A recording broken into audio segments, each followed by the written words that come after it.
Christmas dinner should have been perfect. 22 family members gathered around my dining room table, enjoying the turkey I'd spent hours preparing. Then my son Derek stood up, his face twisted with anger. "Pay the rent or disappear," he shouted, pointing his finger directly at me.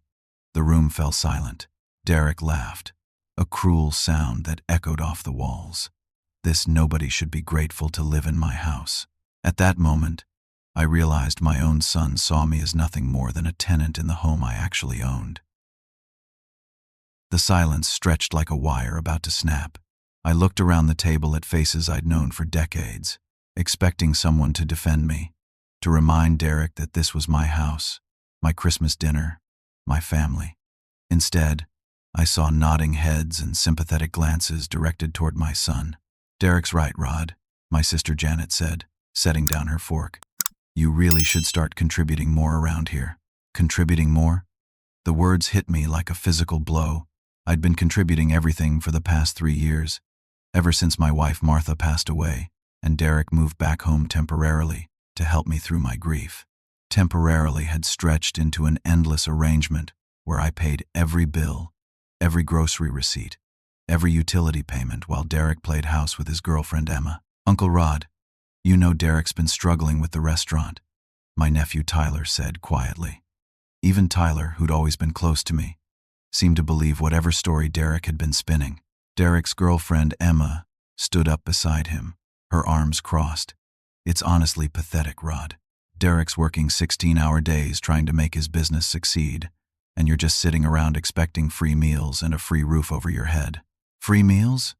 I'd cooked this entire Christmas dinner myself. I'd bought every ingredient, from the 20-pound turkey to the cranberry sauce Emma was currently eating. But looking around the table, I realized nobody else knew that.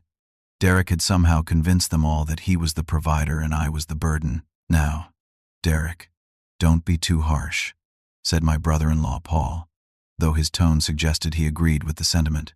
"Rod's getting older. Maybe he just doesn't understand how expensive things are nowadays." I almost laughed at the irony.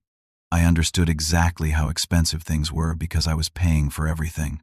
Derek's business loan payments of $3,000 monthly, his car lease for that silver BMW sitting in my driveway, Emma's student loan payments of $800 every month, the rent on Derek's restaurant space downtown.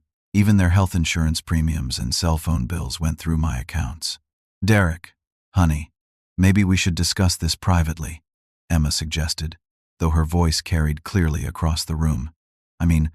Rod seems confused again. Again? When had I been confused before? Derek shook his head dramatically. "No, Emma, everyone needs to hear this. I've been covering for Dad for months, but I can't protect him from reality anymore. He hasn't contributed a single dollar to this household since Mom died. Not $1. The lie was so bold, so complete, that for a moment I questioned my own memory. But no, I had the bank statements upstairs to prove otherwise. Every mortgage payment on this house came from my account. Every grocery bill, every electric payment, every property tax installment had my signature on it. Derek's been supporting both of them," Janet whispered to her husband Paul, loud enough for me to hear. "He's such a good son. I've given him until New Year's to get his act together," Derek announced, standing taller. "Either he starts paying his fair share of rent and expenses, or he needs to find somewhere else to live." Rent. He wanted me to pay rent to live in my own house. The house Martha and I had bought 32 years ago, where we'd raised Derek, where every mortgage payment had come from my construction business. "That's more than fair," Emma agreed. "Most landlords would have evicted him months ago." Landlords. They were calling Derek my landlord. I stood up slowly, my legs feeling unsteady beneath me, not from age or confusion, but from the overwhelming realization that my son had orchestrated this entire scenario. He'd spent months, maybe longer, poisoning my family against me, creating a narrative where he was the responsible adult and I was the failing father who needed charity. "I think I'll retire for the evening," I said quietly. "See?" Derek spread his hands toward the table. "He just walks away when things get serious. This is what I deal with every day." I left them there, finishing the Christmas dinner I'd prepared, in the house I owned, while my son accepted congratulations for his patience with his burdensome father. As I climbed the stairs to my bedroom, I heard Derek's voice carrying clearly. "I hate doing this on Christmas, but you all understand why it had to be said. I can't enable his behavior anymore. Enable his behavior." As if supporting my own son financially while he built his life was somehow enabling bad behavior on my part. I closed my bedroom door and sat on the edge of the bed Martha and I had shared for 3 decades. Tomorrow, I would start figuring out exactly how deep this deception went. I spent most of the night staring at the ceiling, but when dawn broke, I knew what I needed to do. I opened my laptop and began checking my financial accounts, something I'd been doing less frequently since Derek took over helping with the household management. The first thing I noticed was my mail. I hadn't been receiving bank statements for the past 4 months. Derek had insisted on handling all the mail to reduce my stress after Martha's death. I'd been grateful for his help back then, but now I realized what that help actually meant. I called my bank's customer service line and requested electronic copies of all statements for the past 6 months. While I waited for the email, I searched through Derek's room. I felt guilty about the invasion of privacy until I found a manila folder hidden behind his dresser. Inside were copies of documents I'd never seen before. Rental agreements, showing Derek as the homeowner and me as a month-to-month tenant, paying $900 monthly.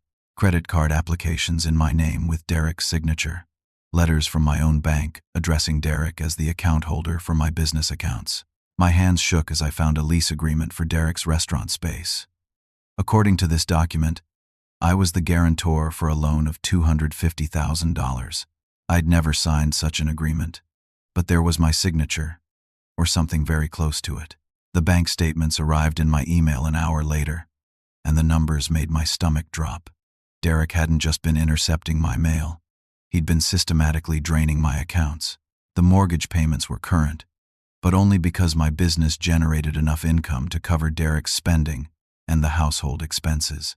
My savings account, which had held over $100,000 after Martha's life insurance settlement, now showed a balance of $12,000. I called my accountant, Harold Peterson, who'd been managing my business books for 15 years.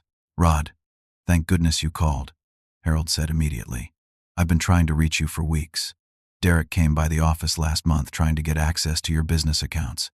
He had some story about you needing help managing things, but something didn't sit right with me." "What kind of access?" "Full signing authority.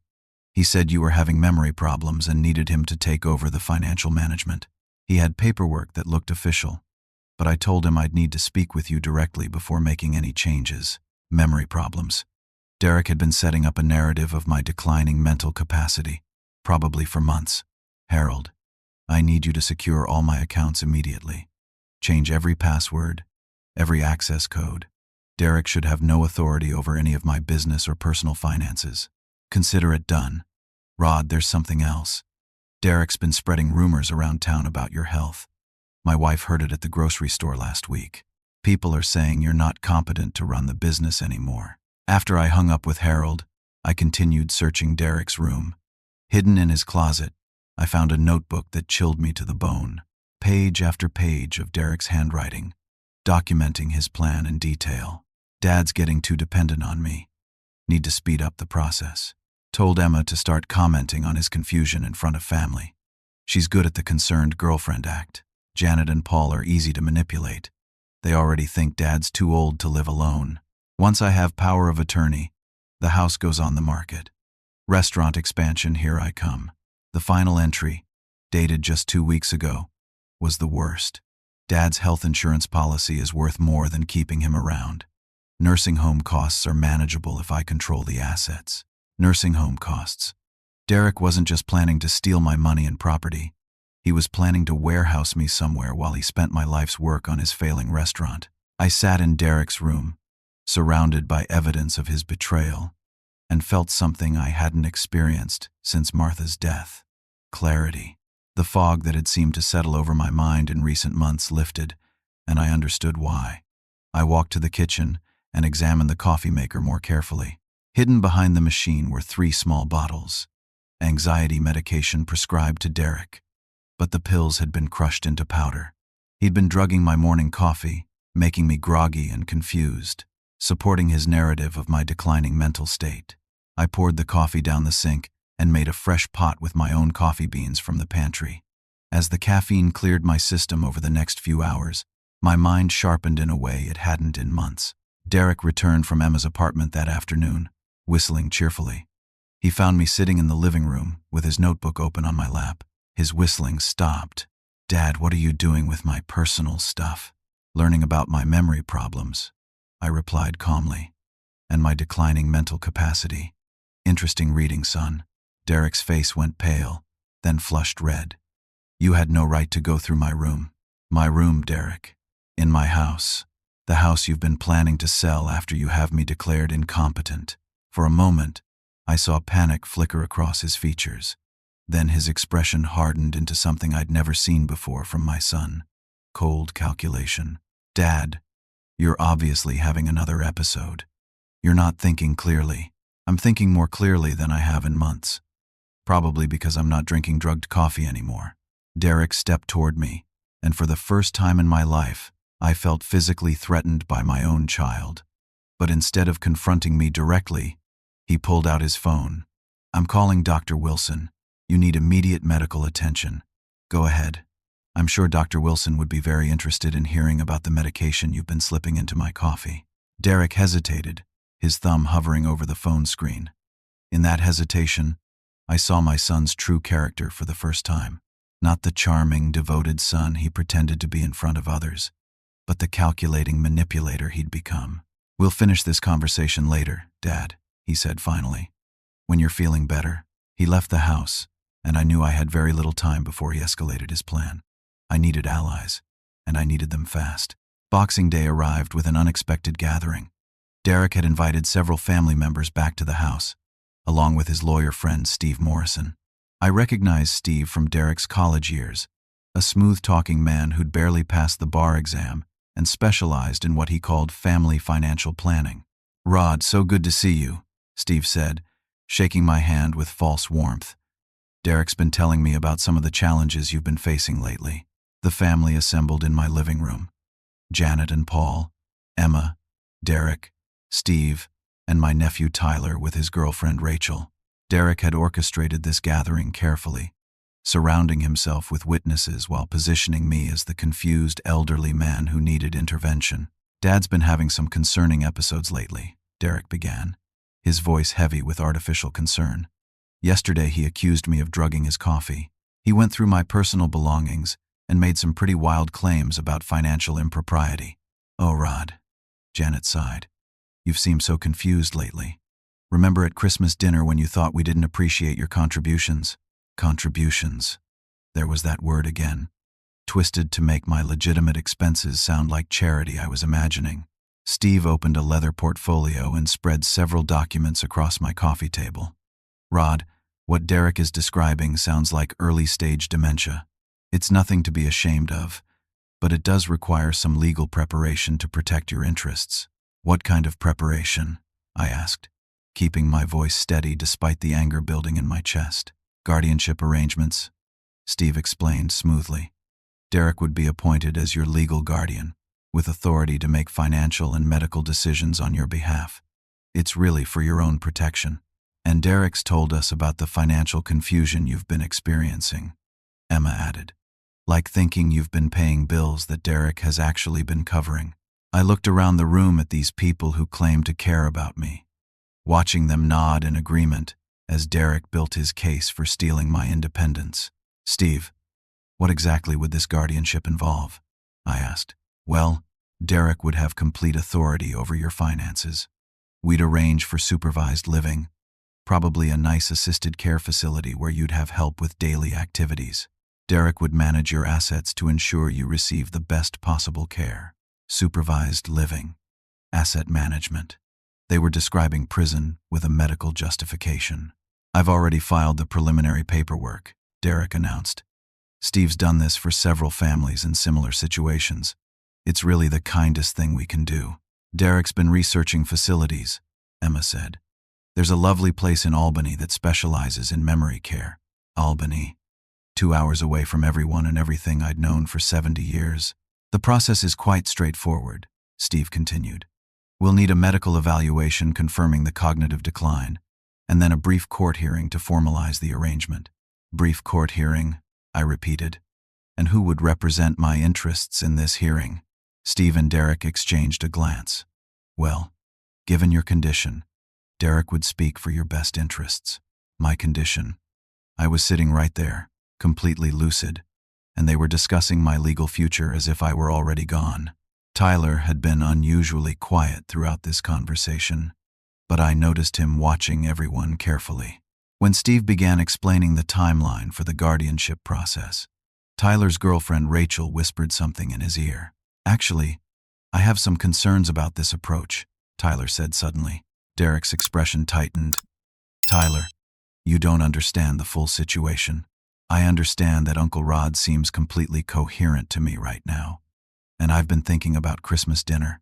Uncle Rod, didn't you cook that entire meal yourself? I did. And Derek, didn't you tell everyone that Uncle Rod wasn't contributing to household expenses? Derek's jaw tightened. Tyler, Dad's been having good days and bad days. Today might be a good day, but that doesn't mean he's capable of managing complex financial decisions. What kind of complex financial decisions?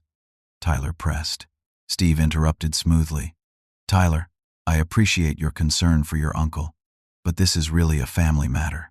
Derek has provided documentation of Rod's declining capacity, including medical records showing symptoms of early dementia. Medical records.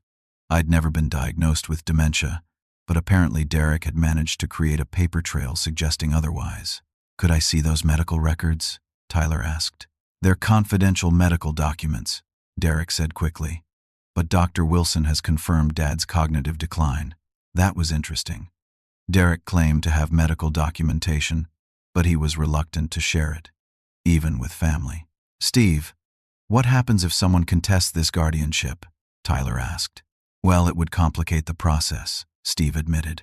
We'd need more extensive medical evaluation, probably multiple doctors. It could take months. Derek looked frustrated. Tyler, why would you want to drag this out? Dad needs help now. I'm not trying to drag anything out, Tyler replied. I just want to make sure Uncle Rod's rights are protected. After that, the conversation became tense. Derek and Steve tried to pressure Tyler into supporting their plan, while Tyler asked increasingly pointed questions about the legal process. Finally, Steve announced he needed to leave for another appointment. As people began gathering their coats, Tyler approached me quietly. Uncle Rod, can I talk to you privately for just a minute? Derek started to object, but Tyler was already guiding me toward the kitchen. Once we were alone, Tyler slipped me a small piece of paper. Call me tonight, he whispered. I know the truth about what's happening here. When I unfolded the paper later, I found Tyler's phone number and a single line. Rachel works at Derek's restaurant. We know about the money. I called Tyler at 10 that evening, using the phone in my bedroom with the door locked. Uncle Rod, can you meet me tomorrow morning? There's a diner on Route 9, Miller's Family Restaurant. Can you be there at 8? The next morning, I arrived at Miller's to find Tyler and Rachel already seated in a corner booth. Rachel looked nervous, constantly checking the parking lot through the window. Uncle Rod, what I'm about to tell you is going to be shocking, Tyler began. But you need to know that Derek's been planning this for over a year. Rachel pulled out her phone and showed me a recording app. I've been secretly recording Derek's conversations at the restaurant. Tyler, should I play the one from last week? Tyler nodded, and Rachel pressed play. Derek's voice came through the phone speaker, talking to someone I didn't recognize. The old man has no idea what's coming. Steve's got the guardianship paperwork ready, and once that goes through, I'll have complete control of his accounts. The restaurant's hemorrhaging money, but Dad's construction business generates enough cash to keep us afloat for years. Another voice responded. What about the family? Won't they ask questions? I've been working on them for months.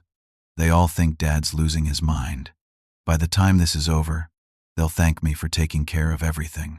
Rachel stopped the recording and looked at me with sympathetic eyes. There are hours of these conversations, Uncle Rod. Derek's been bragging about manipulating you and the family. Tyler leaned forward. It gets worse. Rachel discovered that Derek owes money to some very dangerous people. He borrowed against the restaurant from loan sharks, not banks. If he doesn't pay them back soon, they've threatened him, Rachel finished. Derek's desperate. That's why he's accelerating the guardianship plan. I felt sick. My son wasn't just greedy. He was in serious financial trouble and saw stealing my life's work as his only way out. There's something else, Tyler continued. Emma isn't really Derek's girlfriend. She's married to someone else. Her real name is Emily Hartman, and she's been involved in similar scams in 2 other states. Rachel showed me photographs on her phone. Emma, or Emily, with different men in different cities, always playing the role of supportive girlfriend to older men with money. She's a professional, Tyler explained. Derek hired her to help convince everyone that you're incompetent. She's been coaching him on what symptoms to claim you're showing. The pieces were falling into place. The conversations about my confusion, the concerned looks, the way Emma seemed to notice every small mistake I made. It had all been carefully orchestrated. Tyler, how long have you known about this? I started getting suspicious after Christmas dinner. You seemed completely normal to me, but everyone was acting like you were falling apart. Then Rachel started telling me about things she'd overheard at the restaurant. Rachel nodded. Derek's been using the restaurant as his headquarters for planning all this. He thinks the staff doesn't pay attention, but I've been listening to everything. There's more, Uncle Rod, Tyler said grimly. Derek's been spreading rumors about your mental health all over town. He told people at the hardware store that you're becoming dangerous. He's been setting up a narrative that you might hurt yourself or someone else. Dangerous. Derek was building a case that I was not just incompetent but potentially harmful. That would make involuntary commitment much easier to justify. What about Janet and Paul? Are they involved in the plan? Tyler shook his head. Derek's been manipulating them too. Paul has some gambling debts that Derek knows about. Derek's been using that as leverage, promising to help with Paul's financial problems if they support the guardianship. So Janet doesn't know she's being manipulated? Not entirely. She genuinely thinks you're declining, but Derek's been feeding her information to support that belief. He told her you've been calling him at night asking where Mom is. Stuff like that. Rachel looked around the diner nervously. Uncle Rod, we need to be really careful. Derek's been tracking your movements. He knows you left the house this morning. How? Tyler pulled out his phone and showed me an app. He's been using this to track your car. He probably installed a GPS device somewhere in your vehicle. The level of surveillance was staggering.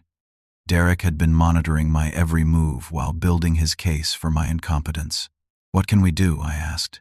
Tyler and Rachel exchanged a look. We have a plan, but it's risky.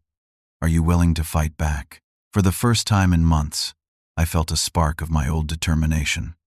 Tell me what you need. First, we need to document everything.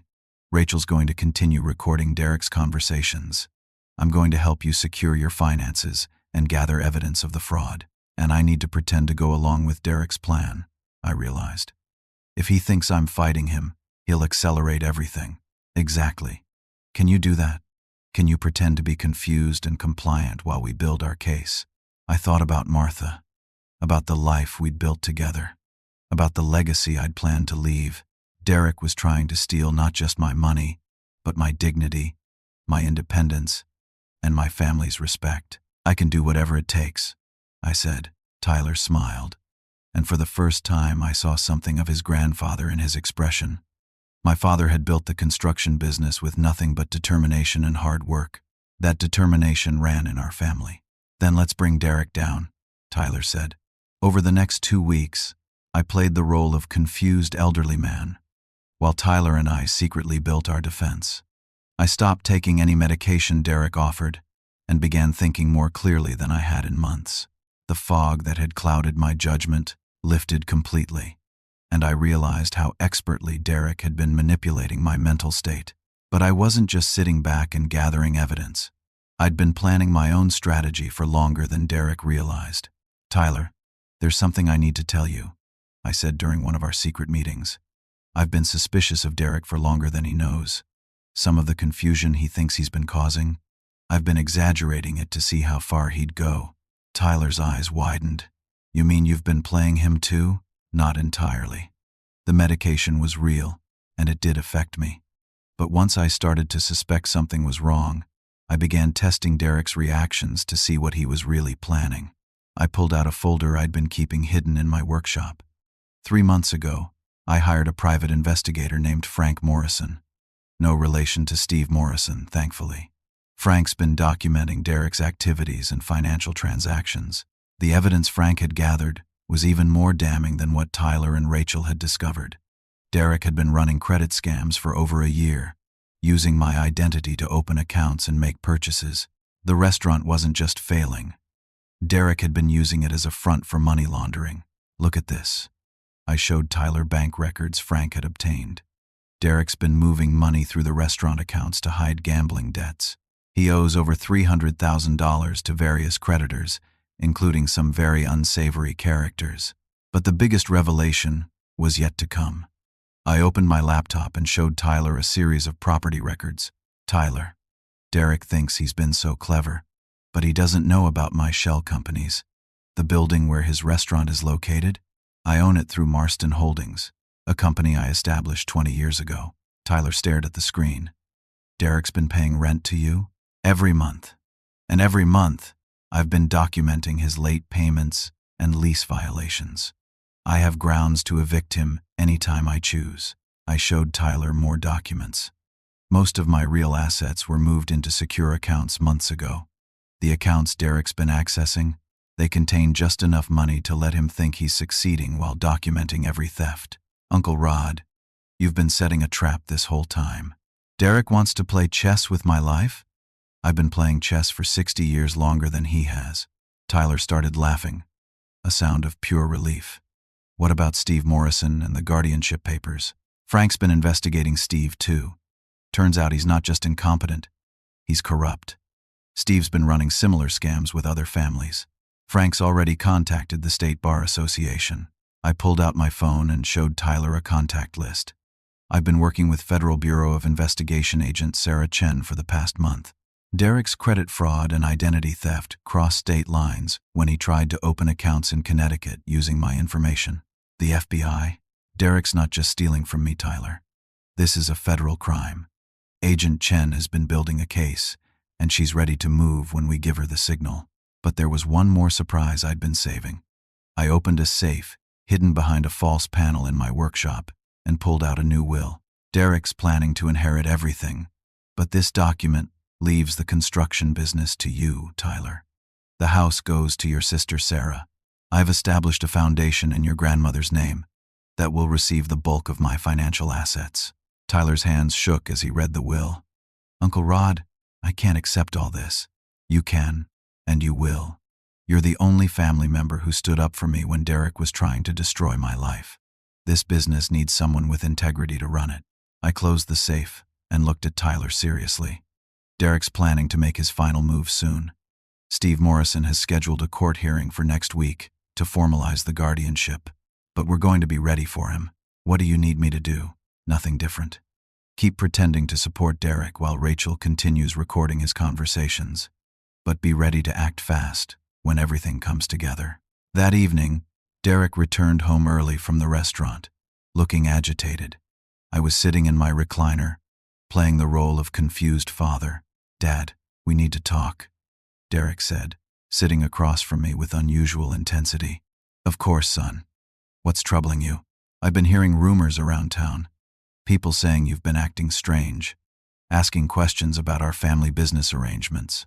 I made my expression slightly confused. I don't remember asking anyone questions. That's exactly what worries me. Dad, I think your condition is getting worse. Steve thinks we need to move up the timeline for your care arrangements.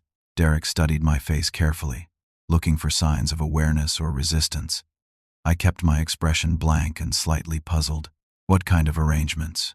We found a wonderful facility in Albany where you'll have round-the-clock care, professional nurses, activities, other people your age to socialize with. That sounds expensive, Derek. Don't worry about the cost, Dad. I'll handle all the financial details. I'm sure you will, I thought, but kept my voice mild. When would this happen? Very soon. Steve's finalizing the paperwork this week. Derek's phone buzzed, and he stepped into the kitchen to take the call. I could hear his voice through the thin wall. talking to someone about accelerating the process and removing obstacles. When he returned, Derek's demeanor had shifted. He seemed nervous, almost panicked. "Dad, I need to go out for a while. Don't wait up." After Derek left, I called Tyler. Something spooked him. "Be ready to move. I think Derek's about to make a desperate play." "We're ready, Uncle Rod. Agent Chen is standing by." As I hung up the phone, I felt a mixture of sadness and determination. Tomorrow, I would find out who my son really was, and whether there was anything left of the boy I'd raised with such love and hope. Derek returned to the house the following evening with Steve Morrison and two men I didn't recognize. Large men with the look of hired muscle rather than legal professionals. "Dad, we need to discuss your future arrangements," Derek announced, his voice tighter than usual. I was sitting in my living room, playing solitaire on the coffee table, maintaining my role as the mildly confused elderly man. But Tyler had hidden cameras throughout the house, and everything was being recorded. "Steve's brought some paperwork that needs your signature," Derek continued. "Power of attorney documents that will help me take care of your financial needs." Steve opened his briefcase and spread documents across my coffee table, pushing aside my playing cards. "Rod, these are just formalities. Derek will handle all your bills and expenses, so you don't have to worry about complicated financial matters." The two hired men positioned themselves near the doors, blocking any exit. Derek noticed my glance toward them. "Dad, these are my business associates, Frank and Lou. They're here to help explain how important these documents are." Business associates. Derek had brought enforcers to intimidate me into signing away my rights. I picked up the power of attorney document and pretended to read it slowly. "This says Derek would control all my bank accounts." "That's right," Steve confirmed. "It's really for your own protection, Rod. Derek's been telling me about some concerning financial decisions you've been making lately." "What kind of concerning decisions?" Derek leaned forward. "Dad, last week you tried to withdraw $20,000 from your savings account for no reason. The bank called me because they were worried about elder financial abuse. That was a lie. I'd never attempted any such withdrawal." But Derek was building his narrative in front of witnesses. "I don't remember that," I said, which was perfectly true. "See?" Derek turned to Steve. "This is exactly what I've been talking about. Dad's memory is completely unreliable." Steve nodded sympathetically. "Rod, I know this is difficult to accept, but Derek's just trying to protect you from making financial mistakes." One of the hired men, Frank, stepped closer. "Mr. Rod, it would be better if you just signed the papers. We've got places to be tonight." The threat was barely veiled. "Sign the documents or face consequences." I put down the power of attorney and looked directly at Derek. "Son, I need to ask you something important." "Of course, Dad. When did you stop loving me?" Derek's expression flickered for just a moment, revealing something raw and angry beneath his concerned facade. "Dad, that's not relevant to these legal matters." "Answer the question, Derek. When did your father become just another mark to you?" "Dad, you're not thinking clearly. The medication Dr. Wilson prescribed should help with these paranoid thoughts." "Medication?" Derek was still trying to drug me, even now. Steve cleared his throat. "Rod, I really need you to focus on these documents. Your signature is required in several places." I stood up slowly, and Frank moved to block my path. But instead of heading for the door, I walked to the bookshelf and pulled out a thick folder. "Derek, before I sign anything, I'd like you to explain some documents I found." Derek's face went pale. "Dad, where did you get those?" "From your room. Financial records showing you've stolen over $200,000 from my accounts. Forged documents. Credit applications in my name." Steve stood up abruptly. "Rod, I think your confusion is getting worse. Maybe we should call Dr. Wilson." "I'm not confused, Steve. I'm angry." I opened the folder and spread my own documents across the table. Bank statements showing systematic theft, credit reports showing fraudulent accounts, and recorded conversations of my son planning to steal my life. Derek's mask finally slipped completely. "Dad, you're having a psychotic episode. Frank, Lou, I think we need to restrain him for his own safety." Frank stepped toward me, but Tyler's voice cut through the tension. "I wouldn't do that if I were you." Everyone turned to see Tyler standing in the doorway with his phone in his hand. The screen showed a live video feed of our entire conversation. "Tyler, what are you doing here?" Derek demanded, broadcasting this conversation to the family group chat. Everyone's watching Derek, Mom, Dad, Sarah, all the cousins. They can see exactly what kind of man you really are. Derek lunged for Tyler's phone, but Tyler stepped back into the hallway. "Too late, Derek. It's already been streaming for 20 minutes. Steve Morrison grabbed his briefcase. "I need to leave immediately. This situation has become untenable." "Sit down, Steve," said a new voice from the front door. FBI agent Sarah Chen walked into my living room with 2 other federal agents. She displayed her badge to the room. "Steve Morrison, you're under arrest for conspiracy to commit elder abuse and fraud. Derek Marston, you're under arrest for identity theft, wire fraud, and conspiracy." Frank and Lou tried to push past Agent Chen, but the other agents were ready for them. Derek's face went through a series of expressions: shock, anger, desperation, and finally cold calculation.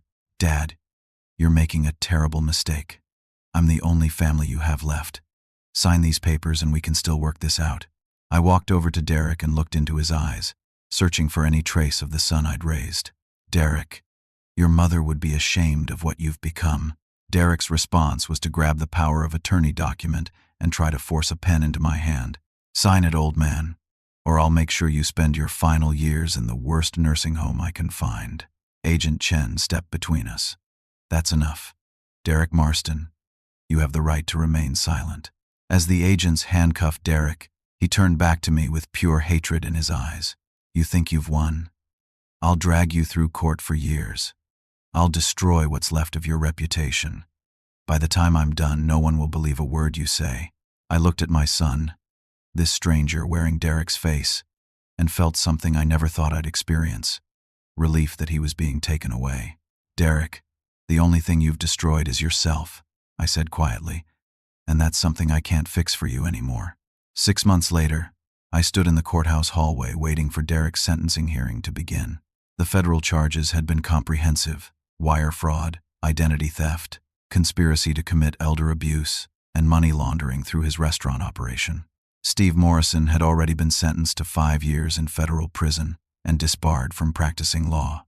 Tyler approached me with a folder of documents. "Uncle Rod, the asset recovery is almost complete. The FBI managed to trace most of the stolen funds through Derek's various accounts.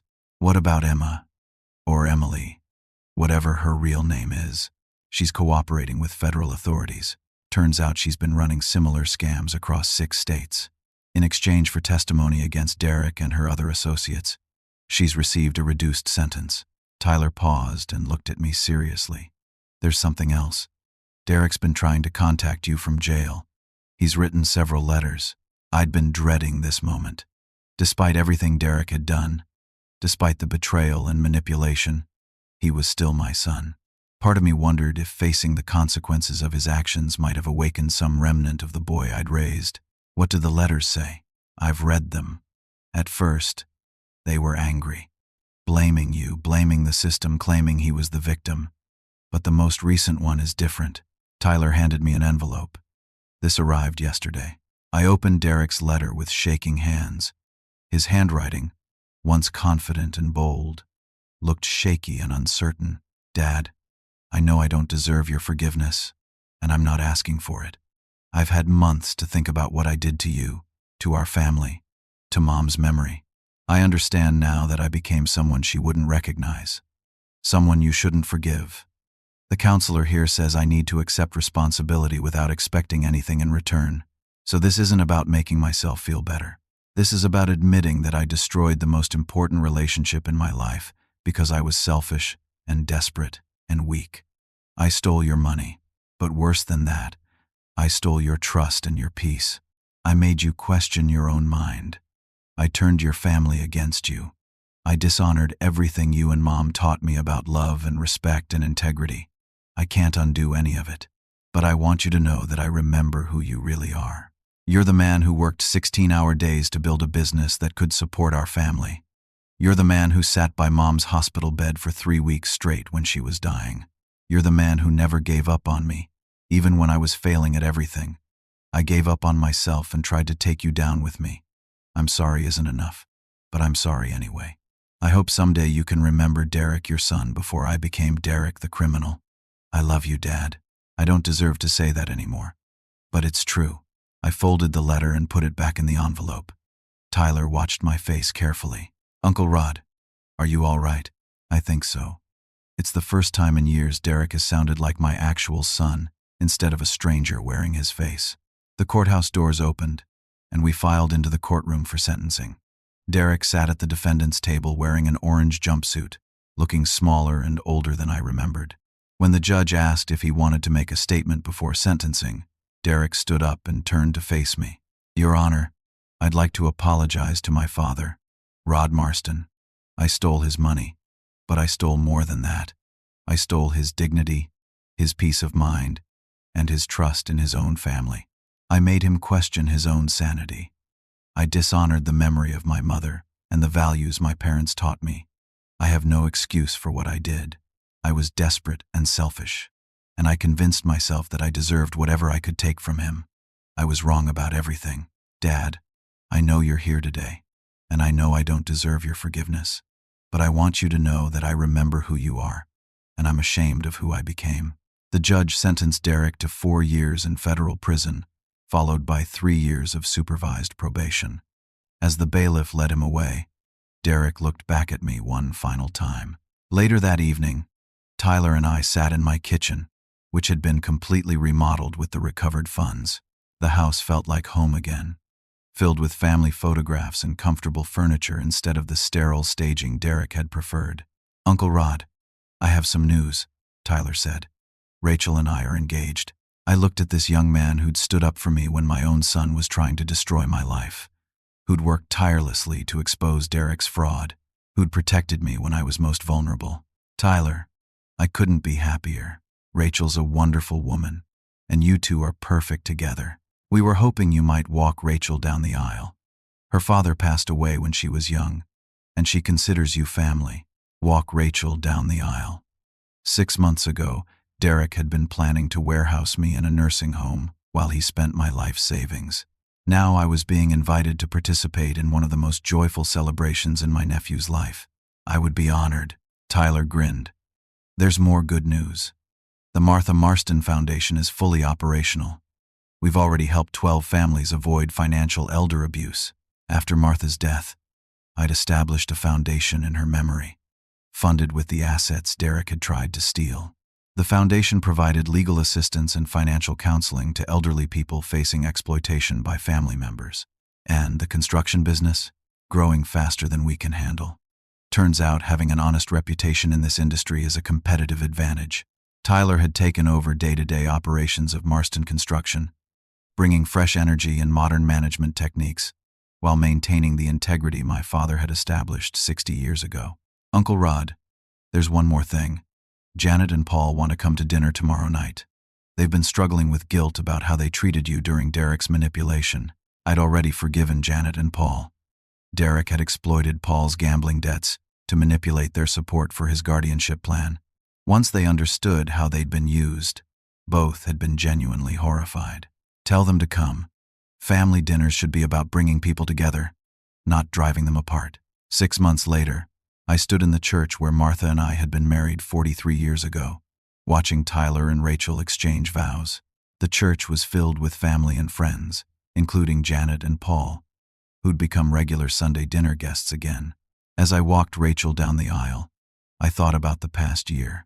Derek's betrayal had nearly destroyed my faith in family, but it had also revealed who my real family was.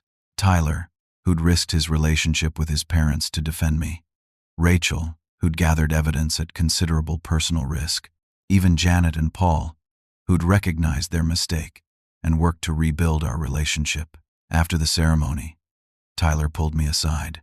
Uncle Rod, Rachel and I have been talking. We want to start a family soon, and we'd love for you to be involved as a grandfather figure. Grandfather. The role Derek's actions had nearly cost me. I can't think of anything that would make me happier. As the reception continued around us, I felt Martha's presence in a way I hadn't since her death. She would have been proud of Tyler, proud of the foundation we'd established in her name, and proud that I'd found my way back to the family that truly mattered. 6 months later, I received another letter from Derek. This one was different from his previous communications. He'd been participating in prison counseling programs and was beginning to understand the full scope of the damage he'd caused. Dad, I don't expect you to visit me or write back. I just want you to know that I've been thinking about the lessons you tried to teach me when I was growing up, about hard work, about treating people with respect, about earning what you have instead of taking what you want. I ignored those lessons and convinced myself I was smarter than you. I was wrong about everything. I'm learning to live with the consequences of my choices, and I'm trying to become someone Mom wouldn't be ashamed of. That's going to take a long time, maybe longer than I have. But I wanted you to know that your son Derek is still in here somewhere, trying to find his way back to the man you raised him to be. This time, I wrote back, Derek, I never stopped loving you, even when I stopped trusting you. The door to redemption is always open, but you have to walk through it yourself. Your mother and I raised you to be better than the man you became, but we also raised you to be strong enough to become better again. I'm proud of you for accepting responsibility and working to change. That's the Derek your mother would recognize. A year later, Derek was released to a halfway house, where he found work as a kitchen assistant in a restaurant. Not the glamorous restaurant owner role he'd imagined, but honest work that he earned through his own effort. He called me on Christmas Eve. Dad, I know I have no right to ask, but would it be possible to see you sometime? I understand if the answer is no. Derek, you can come home for Christmas dinner if you want. Tyler and Rachel will be here, and Janet and Paul. It won't be the same as before, and it shouldn't be, but you're still my son.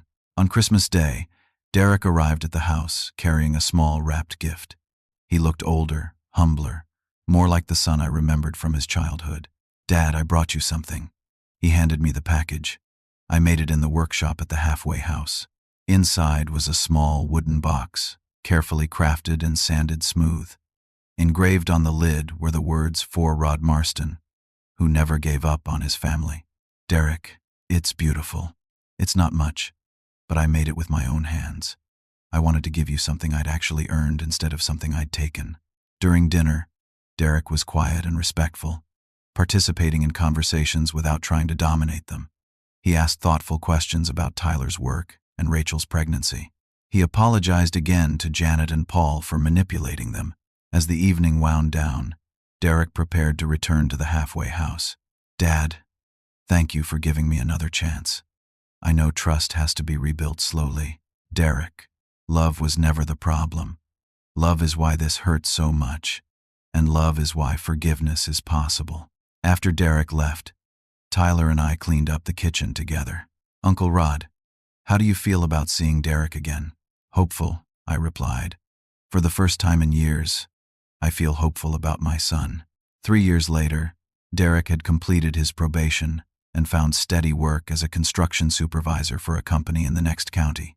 He'd rebuilt his life through honest work and careful saving. He rented a small apartment and lived simply, sending a portion of his earnings each month to the Martha Marston Foundation.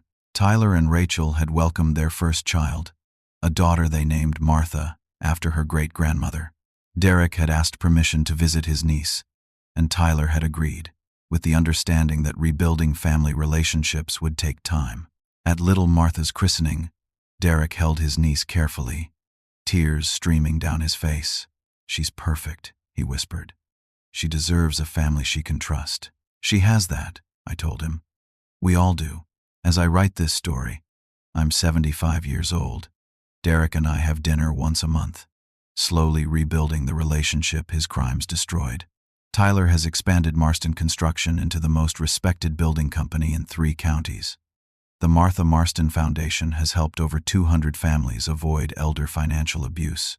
I learned something important through this ordeal. Sometimes the people who claim to love you most are actually testing your love the hardest. Derek tested my love by betraying everything I'd taught him about integrity and family. But real love survives even the worst betrayals, not by ignoring them or pretending they didn't happen, but by insisting that the person you love can still become who they were meant to be. Family isn't just about blood. It's about the people who protect your dignity, who stand up for you when you can't stand up for yourself, who see your worth even when others question it. Tyler, Rachel, little Martha, even Janet and Paul have taught me that family is something you build through loyalty and respect, not something you're simply born into. Derek is rebuilding his place in our family through his actions, not his apologies. Trust, once broken, can only be repaired through consistent, honest behavior over time. But love, real love, endures even the worst betrayals and makes redemption possible.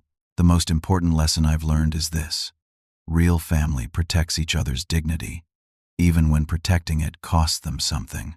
When someone tries to steal your dignity, your independence, or your peace of mind, fighting back isn't selfish, it's necessary. And when you do fight back, you might discover that your real family is made up of people who were willing to stand with you when it mattered most. Have you ever experienced a situation where someone you trusted tried to take advantage of you? How did you find the strength to stand up for yourself? I'd love to hear your stories of resilience and redemption in the comments below. If this story resonated with you, please like this video and subscribe for more stories about overcoming family betrayal and finding your way back to genuine love and trust. Share this with someone who needs to remember that they deserve dignity and respect, no matter who questions their worth. Thank you for taking this journey with me. And remember that it's never too late to reclaim your life and rebuild the relationships that truly matter.